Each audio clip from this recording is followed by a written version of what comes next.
Hi all, welcome to competitive cracker. ഞാൻ ഹരികൃഷ്ണൻ. അപ്പോൾ കഴിഞ്ഞ നമ്മളുടെ ഒരു സെഷനിൽ നമ്മൾ മാനേജ്മെന്റിന്റെ അൺഫെമിലിയർ ആയിട്ടുള്ള ഒരു 2 ടേംസ് പഠിച്ചായിരുന്നു. ഓക്കെ, എല്ലാവർക്കും ഓർമ്മയുണ്ടാവുമെന്ന് ഞാൻ വിശ്വസിക്കുന്നു.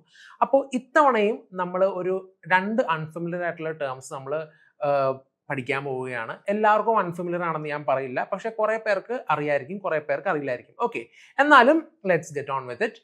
അപ്പോൾ നമുക്ക് 2 ക്വസ്റ്റ്യൻസ് വഴി നമുക്ക് ആ ടേംസ് പരിചയപ്പെടാം. ഓക്കെ, അപ്പോൾ ഇതാണ് question number 1.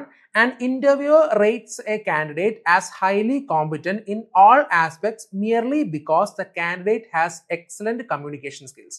This perceptual error is known as what? A. Selective perception. B. Halo effect. C. Horn effect. D. Projection. Okay. അപ്പോൾ നമുക്ക് ഇതിനകത്ത് നിങ്ങൾക്ക് ക്വസ്റ്റ്യൻ മനസ്സിലായി കാണും എന്ന് ഞാൻ വിശ്വസിക്കുന്നു. ഇതിനകത്ത് പറയുന്നത് ഇന്റർവ്യൂവർ റേറ്റ്സ് എ കാൻഡിഡേറ്റ്. ഒരു കാൻഡിഡേറ്റിനെ കണ്ടിട്ട് ആ ഇന്റർവ്യൂവർ മനസ്സിലാക്കുന്നത് എല്ലാ ആസ്പെക്ട്സിലും ആ കാൻഡിഡേറ്റ് കോമ്പറ്റന്റ് ആണ്. എന്തുകൊണ്ട്?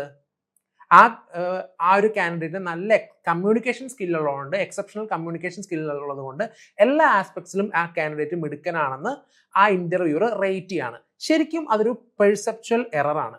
ആ എറർ എങ്ങനത്തെ എററാണെന്നാണ് ചോദിക്കുന്നത്. ഓക്കെ, അത് സെലക്റ്റീവ് പെർസെപ്ഷൻ ആണോ, ബി ഹെയ്ലോ എഫക്റ്റ് ആണോ, സി ഹോൺ എഫക്റ്റ് ആണോ, ഓർ ഡി പ്രൊജക്ഷൻ ആണോ? അറിയാവോ? നമുക്ക് നോക്കാം. ഓക്കെ, അപ്പോൾ ഇതിന്റെ ആൻസർ എന്ന് പറയുന്നത് ബി ഹെയ്ലോ എഫക്റ്റ് ആണ്. ഹെയ്ലോ എഫക്റ്റ്, നിങ്ങൾ ഹെയ്ലോ എഫക്റ്റ് കേട്ടിട്ടുണ്ടോ? നേരത്തെ കേട്ടിട്ടില്ലയോ എന്നൊന്ന് കമന്റ് സെക്ഷനിൽ രേഖപ്പെടുത്തുക. ഓക്കെ, അപ്പോൾ ഹെയ്ലോ എഫക്റ്റ് എന്താണെന്ന് നമുക്കൊന്ന് നോക്കാം. ഓക്കെ, ഹെയ്ലോ എഫക്റ്റ്, അതിന്റെ ഡെഫിനിഷൻ എന്ന് പറയുന്നത് the halo effect is a perceptual bias in which one positive characteristics of a person influences our overall judgment about that person. Instead of evaluating each quality separately, we allow one favorable trait to create a positive impression on all other traits. അതായത് ഈ halo effect എന്ന് പറയുന്നത് ഒരു perceptual bias ആണ്. അതായത് ഒരു വ്യക്തിയോടുള്ള ഒരു bias ആണ്. ഓക്കെ, ആ വ്യക്തിക്കുള്ള ഒരു പോസിറ്റീവ് ക്യാരക്ടറിസ്റ്റിക്സ് മാത്രം മാനദണ്ഡമായിട്ട് വെച്ചിട്ട് ഓവറോൾ ആയിട്ട് ആ ഒരു വ്യക്തിയെ ജഡ്ജ് ചെയ്യുന്ന ഒരു പ്രക്രിയക്കാണ് നമ്മൾ ഹെയ്ലോ എഫക്റ്റ് എന്ന് പറയുന്നത്. ഓക്കെ, ചിലപ്പോൾ ആ ഒരു വ്യക്തിയുടെ ആ ഒരു ഗുണം കൊണ്ട് മാത്രം, ആ ഒരു പോസിറ്റീവ് ട്രേറ്റ് കൊണ്ട് മാത്രം ആ വ്യക്തിയെ എന്ത് ചെയ്യാണ്, ഒരാൾ ഓവറോൾ ആയിട്ട് ജഡ്ജ് ചെയ്യുവാണ്. ഓക്കെ, അതിനെയാണ് നമ്മൾ എന്ത് പറയുന്നത്, ഹെയ്ലോ എഫക്റ്റ് എന്ന് പറയുന്നത്. ഓക്കെ, ഒരു പോസിറ്റീവ് ആയിട്ടുള്ള ട്രേറ്റിനെ പറ്റിയാണ് ഞാൻ പറയുന്നത്, ഒന്ന് ശ്രദ്ധിക്കുക. ഹെയ്ലോ എഫക്റ്റ് എന്ന് പറയുമ്പോൾ ഒരു പോസിറ്റീവ് ട്രേറ്റിനെ പറ്റിയാണ് പറയുന്നത്. ഓക്കെ, ഇത് നമുക്ക് ഹ്യൂമൻ റിസോഴ്സ് മാനേജ്മെന്റ് യൂണിറ്റിൽ വരുന്നതാണ്. അപ്പോൾ in HRM the halo effect often leads to biased performance appraisals, recruitment decisions, promotions and employee evaluations. ഈ ഹെയ്ലോ എഫക്റ്റ് കാരണം എന്ത് സംഭവിക്കുന്നുണ്ട്? ബയസ്ഡ് പെർഫോമൻസ് അപ്രൈസിൽ ബയസ് വരുന്നുണ്ട്, റിക്രൂട്ട്മെന്റ് ഡിസിഷൻസിൽ ബയസ് വരുന്നുണ്ട്, പ്രൊമോഷൻസിൽ എംപ്ലോയി ഇവാലുവേഷനിലും ബയസ് വരുന്നുണ്ട്. ഓക്കെ, അപ്പോൾ എന്താ ഹെയ്ലോ എഫക്റ്റ്? നിങ്ങൾക്ക് ഡെഫിനിഷൻ മനസ്സിലായില്ല എങ്കിൽ നമുക്കൊരു എക്സാമ്പിൾ വെച്ച് തന്നെ നമുക്കത് പഠിക്കാം. ഓക്കെ, ഒരു എക്സാമ്പിൾ ആണ് ഇവിടെ പറയുന്നത്. Suppose an employee is very punctual and always arrives at the office on time. Because of this one positive quality the manager assumes that the employee is highly productive and excellent leader, creative and hardworking, even though there is no evidence to support this assumption. Okay, ചുരുക്കി പറയുകയാണെങ്കിൽ ഒരു employee ഉണ്ട്. ആ employee എപ്പോഴും വളരെ punctual ആണ്, എപ്പോഴും punctual ആയിട്ട് എന്ത് ചെയ്യുന്നുണ്ട്, വർക്കിന് വരുന്നുണ്ട്. ആ ഒരു പോസിറ്റീവ് ട്രേറ്റ് കൊണ്ട് മാത്രം എന്ത് ചെയ്യുവാണ്, ആ മാനേജർ വിചാരിക്കുവാണ് ഈ എംപ്ലോയി പങ്ക്ച്വൽ ആണ്, അതുകൊണ്ട് തന്നെ ഈ എംപ്ലോയി ചിലപ്പോൾ ഭയങ്കര ഹൈലി പ്രൊഡക്റ്റീവ് ആവാൻ സാധ്യതയുണ്ട്, ചിലപ്പോൾ നല്ലൊരു എക്സലന്റ് ലീഡർ ആവാൻ സാധ്യതയുണ്ട്, ചിലപ്പോൾ നല്ല ക്രിയേറ്റീവ് ആയിരിക്കും, ചിലപ്പോൾ ഹാർഡ് വർക്കിംഗ് ആയിരിക്കും. ഓക്കെ, കാര്യം എന്താണ്? ആ ഒരു പങ്ക്ച്വൽ ആണെന്നുള്ള ഒരു ഒറ്റ പോസിറ്റീവ് ട്രേറ്റ് കൊണ്ട് മറ്റുള്ള കാര്യങ്ങളിലും നല്ലതാണ് എന്ന മാനേജർ ആ ഒരു എംപ്ലോയിയെ കുറിച്ച് അസ്യൂം ചെയ്യുകയാണ്. ശരിക്കും മറ്റുള്ള പോസിറ്റീവ് ട്രേറ്റ്സ് ഈ പുള്ളിക്കാരനുണ്ടോ, ഈ എംപ്ലോയിക്ക് ഉള്ളതായിട്ട് ഒരു തെളിവും ഇല്ല. ഓക്കെ, അപ്പോൾ ചിലപ്പോൾ അയാള് എന്താണ്, പങ്ക്ച്വൽ ആയിട്ട് വരുന്ന ഒരാളായിരിക്കാം, ചിലപ്പോൾ അങ്ങനെ ഹാർഡ് വർക്കിംഗ് ആയിരിക്കണം നിർബന്ധവും ഇല്ല, ചിലപ്പോൾ ക്രിയേറ്റീവ് ആയിട്ടുള്ള ആളായിരിക്കില്ല. ഓക്കെ, ചിലപ്പോൾ പങ്ക്ച്വാലിറ്റി മാത്രമായിരിക്കും അയാൾക്കുള്ള ഒരു പോസിറ്റീവ് ട്രേറ്റ് എന്ന് പറയുന്നത്, ചിലപ്പോൾ അല്ലായിരിക്കാം. പക്ഷെ ആ ഒരു പോസിറ്റീവ് ട്രേറ്റ് വച്ച് മാത്രം ഒരു വ്യക്തി അളക്കുന്നതിനെയാണ്, പോസിറ്റീവായിട്ട് ചിന്തിക്കുന്നതിനെയാണ് നമ്മൾ എന്ത് പറയുന്നത്, ഹെയ്ലോ എഫക്റ്റ് എന്ന് പറയുന്നത്. Halo effect, HALO. Okay, here punctuality creates a positive impression of all employees other qualities. This is known as halo effect. ഒരു പോസിറ്റീവ്, നിങ്ങൾ ആ പോയിന്റ് പ്രത്യേകം ശ്രദ്ധിക്കണം. അടുത്ത ക്വസ്റ്റ്യൻ വരുമ്പോൾ എന്തുകൊണ്ടാണ് ആ പോയിന്റ് പ്രത്യേകം ശ്രദ്ധിക്കണം എന്ന് ഞാൻ പറയാം. ഒരു പോസിറ്റീവ് ട്രേറ്റ് കൊണ്ട് മാത്രം ആ ഒരു വ്യക്തിയുടെ പോസിറ്റീവ് ആയിട്ടുള്ള ഒരു ഇംപ്രഷൻ കാണുന്നതിനെയാണ് നമ്മൾ ഹെയ്ലോ എഫക്റ്റ് എന്ന് പറയുന്നത്. ഒരു പോസിറ്റീവ് ട്രേറ്റ് കൊണ്ട് മറ്റെല്ലാ പോസിറ്റീവ്സിനെയും നമ്മൾ ജഡ്ജ്മെന്റലായിട്ട് കാണുന്നതിനെയാണ് നമ്മൾ എന്ത് പറയുന്നത്, ഹെയ്ലോ എഫക്റ്റ് എന്ന് പറയുന്നത്. ഓക്കെ, നിങ്ങൾക്ക് ഹെയ്ലോ എഫക്റ്റ് എന്താണെന്ന് മനസ്സിലായി എന്ന് ഞാൻ വിശ്വസിക്കുന്നു. ഇനി നമുക്ക് അടുത്ത ക്വസ്റ്റ്യനിലേക്ക് പോവാം. ഓക്കെ, ഇതാണ് question number 2. A supervisor gives an employee a poor performance appraisal in every category because the employee was late to work on one occasion. This perceptual error is known as A. Halo effect, B. Stereotyping, C. Horn effect, D. Attribution bias. അതായത് ഒരു എംപ്ലോയിയെ പറ്റി ഒരു poor performance അപ്രൈസലാണ് ഒരു supervisor നൽകിയിരിക്കുന്നത്. കാരണം എന്താണ്, ആ employee ഒരു ദിവസം വരാൻ കുറച്ച് വൈകി. അതുകൊണ്ട് തന്നെ എന്ത് സംഭവിക്കുന്നു, ആ സൂപ്പർവൈസർ ആ എംപ്ലോയിക്ക് ഒരു നെഗറ്റീവ് അല്ലെങ്കിൽ ഒരു പുവർ പെർഫോമൻസ് അപ്രൈസലാണ് നൽകിയത്.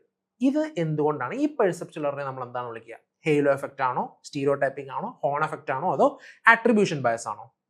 ഹെയ്ലോ എഫക്റ്റ് നമ്മൾ പറഞ്ഞു. ഹെയ്ലോ എഫക്റ്റ് എന്ന് പറഞ്ഞാൽ ഒരു പോസിറ്റീവ് ട്രേറ്റ് കൊണ്ട് മറ്റുള്ള ക്യാരക്ടറിസ്റ്റിക്സ് ഒക്കെ ആ എംപ്ലോയിനെ മറ്റുള്ള ക്യാരക്ടറിസ്റ്റിക്സ് ഒക്കെ പോസിറ്റീവ് ആണെന്ന് തെറ്റിദ്ധരിക്കുന്നതാണ് നമ്മൾ ഹെയ്ലോ എഫക്റ്റ് എന്ന് പറയുന്നത്. ഇവിടെ ഒരു നെഗറ്റീവ് ട്രേറ്റ് ആണ് പറയുന്നത്. ഓക്കെ, പോസിറ്റീവ് ട്രേറ്റിൽ ഇവിടെ നെഗറ്റീവ് ട്രേറ്റ് ആണ് പറയുന്നത്. ആ എംപ്ലോയി വരാൻ വൈകി, അതുകൊണ്ട് തന്നെ മറ്റെല്ലാ കാര്യങ്ങളിലും ആ വ്യക്തി പുവർ ആണ് എന്നാണ് ആ എംപ്ലോയർ അല്ലെങ്കിൽ സൂപ്പർവൈസർ വിചാരിച്ചിരിക്കുന്നത്. അതിനെന്താ നമ്മൾ പറയുക? അതിനെ നമ്മൾ ഹോൺ എഫക്റ്റ് എന്ന് പറയും. ഈ ഹെയ്ലോ എഫക്റ്റിന്റെ തന്നെ ഒരു നെഗറ്റീവ് ആയിട്ടുള്ള ഒരു സംഭവമാണ് ഹോൺ എഫക്റ്റ്. ഓക്കെ, അപ്പൊ ഹോൺ എഫക്റ്റ് എന്താണെന്ന് നമുക്ക് നോക്കാം. Horn effect is a perceptual bias in which one negative characteristics of a person influence our overall judgment about the person. Instead of evaluating each quality independently, one favorable trait creates a negative impression that affects the evaluation of all other characteristics. Halo effect പോലെ തന്നെയാണ് horn effect. ഹെയ്ലോ എഫക്റ്റിൽ പറയുന്ന positive ട്രേറ്റിനെ പറ്റിയാണെങ്കിൽ horn എഫക്റ്റിൽ പറയുന്നത് എന്താണ്? Negative ട്രേറ്റിനെ പറ്റിയാണ്. ആ ഒരു എംപ്ലോയി ഒരു കാര്യത്തിൽ ചിലപ്പോൾ കുറച്ച് പിന്നോട്ടായിരിക്കും എന്ന് കരുതി മറ്റെല്ലാ കാര്യങ്ങളും പിന്നോക്കായിരിക്കണം എന്ന് നിർബന്ധമില്ല. ഒരു കാര്യത്തിൽ, അതായത് ഒരു പ്രത്യേക ട്രേറ്റിൽ നെഗറ്റീവ് ആയതുകൊണ്ട് ആ എംപ്ലോയിയെ പറ്റി ഒരു നെഗറ്റീവ് ഇംപ്രഷൻ ഉണ്ടാകുന്നതിനെയാണ് നമ്മൾ എന്ത് പറയുന്നത്? ഹോൺ എഫക്റ്റ് എന്ന് പറയുന്നത്. ഓക്കെ, അതിൻ്റെ ഒരു എക്സാമ്പിൾ നമുക്ക് നോക്കാം. നമ്മുടെ ക്വസ്റ്റ്യനിൽ പറഞ്ഞ എക്സാമ്പിൾ തന്നെയാണ്, നമ്മൾ ഹെയ്ലോ എഫക്റ്റിലും പറഞ്ഞ ഒരു എക്സാമ്പിൾ തന്നെയാണ്. Suppose an employee is late to work on one occasion. അതായത് ഒരു ഒക്കേഷനിൽ ആ എംപ്ലോയി വരാൻ, ഓഫീസിലെത്താൻ വൈകി. ആ ഒരു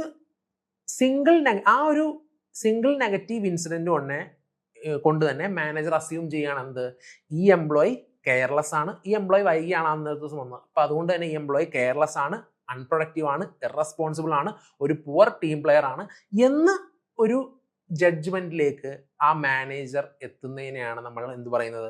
ഹോൺ എഫക്റ്റ് എന്ന് പറയുന്നത്. ഓക്കെ, ചെറിയൊരു എക്സാമ്പിൾ, എന്നെ വെച്ചൊരു എക്സാമ്പിൾ ഞാൻ പറയാം. ഞാനിപ്പോൾ എൻ്റെ വർക്ക് പ്ലേസിൽ ഒരു അരമണിക്കൂർ വൈകിയാണ് എത്തിയത്.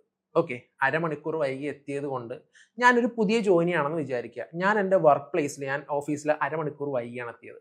അപ്പോൾ എൻ്റെ മാനേജർ വിചാരിക്കുകയാണ് ഇയാൾ വൈകിയാണ് എത്തിയത്, അതുകൊണ്ട് തന്നെ ഇയാൾക്ക് ഒരു പ്രൊഡക്ടിവിറ്റി ഉണ്ടാവത്തില്ല, ഇയാൾ കെയർലെസ് ആണ്, ഇയാൾ ഇറസ്പോൺസിബിൾ ആണ്, ഒരു ടീം പ്ലെയർ അല്ല എന്ന ഓവറോൾ ഞാൻ വൈകി എത്തിയത്, ആ ഒരു ദിവസം ഞാൻ വൈകി എത്തിയതുകൊണ്ട് മാത്രം ഞാൻ ഒന്നിനും കൊള്ളില്ല, ഒരിക്കലും ഒരു പോസിറ്റീവ് ട്രേറ്റും ഇല്ല എന്ന് ഒരു ജഡ്ജ്മെന്റിലേക്ക് എത്തുന്നതിനാണ് നമ്മൾ എന്ത് പറയുന്നത്?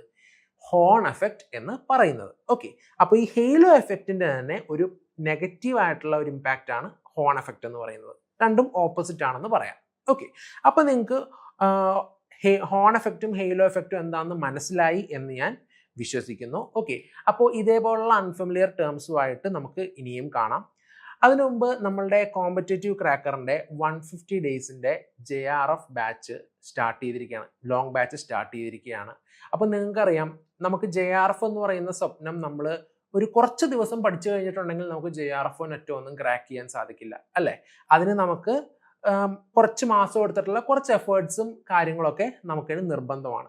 അപ്പോൾ നമ്മളുടെ CCയുടെ കൂടെ അസോസിയേറ്റ് ചെയ്തിരിക്കുന്ന വളരെ എക്സ്പീരിയൻസ്ഡും സ്കിൽഡും JRF ഹോൾഡേഴ്സും PhD ഹോൾഡേഴ്സും ആയിട്ടുള്ള ഫാക്കൽറ്റീസും മെന്റേഴ്സും ആണ്.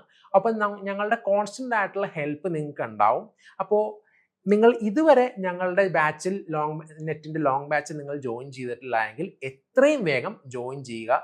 നമുക്ക് JRF എന്ന് പറഞ്ഞ സ്വപ്നം നമ്മളുടെ അത് യാഥാർത്ഥ്യമാക്കാം. നിങ്ങൾക്ക് തീർച്ചയായിട്ടും ഡിസംബറിൽ JRF ക്രാക്ക് ചെയ്യാൻ സാധിക്കും CCയോടൊപ്പം. അപ്പോൾ ജോയിൻ ചെയ്തിട്ടില്ലെങ്കിൽ എത്രയും വേഗം ജോയിൻ ചെയ്യുക. കൂടുതൽ നിങ്ങൾക്ക് സംശയങ്ങൾ എന്തെങ്കിലും ഉണ്ടെങ്കിൽ നമ്മളുടെ ബോർഡിൽ കാണുന്ന നമ്പറിൽ കോൺടാക്ട് ചെയ്യുക. അതോടൊപ്പം തന്നെ നമ്മളുടെ ഫ്രീ ഗ്രൂപ്പിന്റെ ലിങ്കും നമ്മൾ താഴെ പിൻ ചെയ്യുന്നതാണ്. അപ്പോൾ ഒട്ടും വൈകാതെ തന്നെ നിങ്ങൾ CCയുടെ ഒരു ഭാഗമാവുക. നമുക്ക് ഒരുമിച്ച് JRF ക്രാക്ക് ചെയ്യാം ഡിസംബറിൽ. Thank you.